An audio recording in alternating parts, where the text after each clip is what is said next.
তুমি একা একটা মেয়ে ঢাকায় যাবে, কোন বান্ধবীর বাসায় থাকবে, এটা যে বাবা মেনে নিবে সে বাবা কেমন দায়িত্বশীল বাবা আমি জানি না। 1 মাস, ও মাই গড, আমার নিজের মাথা নিজে বাইরে ভাঙে ফেলতে ইচ্ছা করতেছে এখানে। লাবণী, লাবণী। বাবা জালাল, তুমি আপাতত যাও, এদিকটা আমি দেখছি। বাবা, তুমি চেয়ারম্যান সাহেবকে ফোন দাও, পুলিশ শাসক এই লম্পটাকে ধরে নিয়ে যান, আমি ওর নামে মামলা করব। না, মামলা করার দরকার নেই, কি হয়েছে আমি অনুমান করতে পেরেছি। বাবা তুমি যাও। জি, আসসালামু আলাইকুম।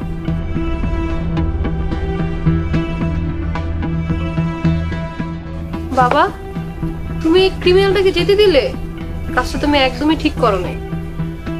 তাহলে ঠিক আছে, আমাকে ঢাকা যাওয়ার পারমিশন দাও, আমি এই জঘন্য পরিবেশে থাকতে চাই না। তুই ঘরে যা, যা বলার তোর মাকে আমি বলছি। যাবো, তুই ঘরে যা, আমি তোর বাবার সাথে কথা বলছি।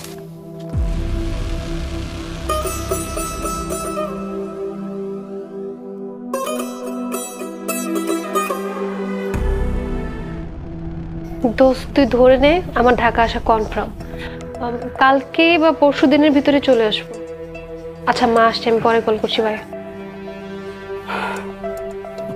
মা, বাবা কি বললো? তোর বাবা যা বললো তাতে মনে হচ্ছে আমাদের ফোন দিয়ে ধরে ফেলেছে। মানে? সেদিনের ঘটনা জালাল সবকিছুই তোর বাবাকে বলে দিয়েছে, এমনকি এটাও বলেছে যে এই ঘটনাকে পুঁজি করে তুই জালালকে ফাঁসাতে পারিস। কি বলছো মা এসব? আরও একটা মজার ঘটনা কি জানিস, আমরা গ্রামে আসার 1 মাস আগে তোর বাবা জালালকে তোকে বিয়ে করার জন্য প্রস্তাব দিয়েছিল। ও মাই গড, বাবার কি মাথা নষ্ট হয়ে গেছে? ওই 2 টাকার হুজুরের সাথে বাবা আমার বিয়ের কথা চিন্তা করলো কিভাবে? আমার তো শুনে গা ঘিনঘিন লাগছে। বাবা কিভাবে আমাকে এইভাবে ছোট করলো? কিন্তু জালাল তোকে বিয়ে করতে রাজি হয়নি। কি? ওই 2 টাকার হুজুর আমাকে ইগনোর করেছে? আমি বুঝতে পারতেছি না আমি কি করবো এখন মা।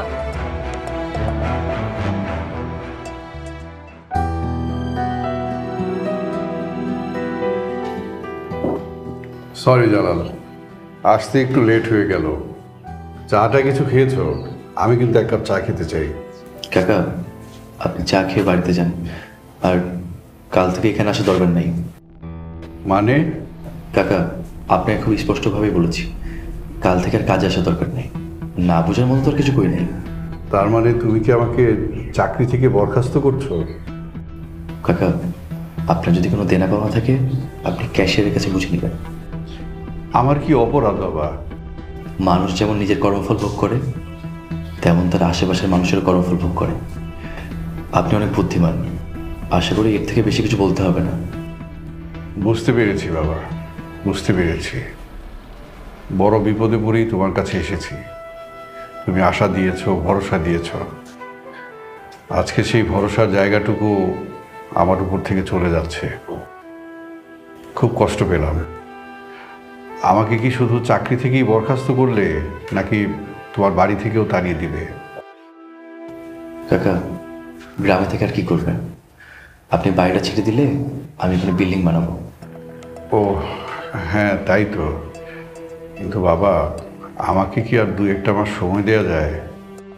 একটা মাস সময় নেই, কতদিন আর অন্যের আশা থাকবেন? নিজের ব্যবস্থা নিজেই করুন। যথার্থই বলেছ, ভালো বলেছ। আসি।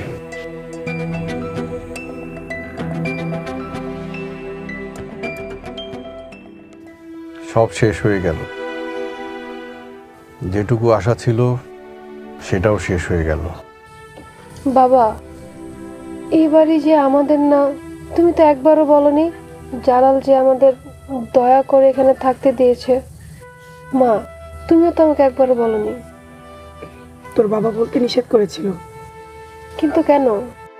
এই বাড়িটা যে আমাদের না, এটা জানলে তোমাদের মন ছোট হয়ে যেত। এ বাড়িতে তোমরা মন খুলে থাকতে পারতে না, এই জন্যই জালাল নিষেধ করেছিল। কিন্তু তোর ভুলের কারণে এই আশ্রয়টুকু আমাদের হারাতে হচ্ছে। আল্লাহই জানে এখন কোথায় যাব। বাবা, আমি অনেক বড় ভুল করে ফেলেছি, আমাকে ক্ষমা করে দাও। এখন থেকে তুমি যেভাবে বলবে আমি সেভাবেই চলবো। জীবনের বড় ভুল তো আমার হয়েছে। যা কামিয়েছি সব কিছুই তোমাদের পিছনে খরচ করেছি। ভালো ভালো স্কুল কলেজে পড়িয়েছি, ভালো প্লেসে বাড়ি ভাড়া নিয়ে থেকেছি, ভবিষ্যতের চিন্তা কখনো করিনি। কিন্তু এখন কি করব, কোথায় যাব? আল্লাহ, আল্লাহ তুমি আমাদের উপর রহম করো, রহম করো।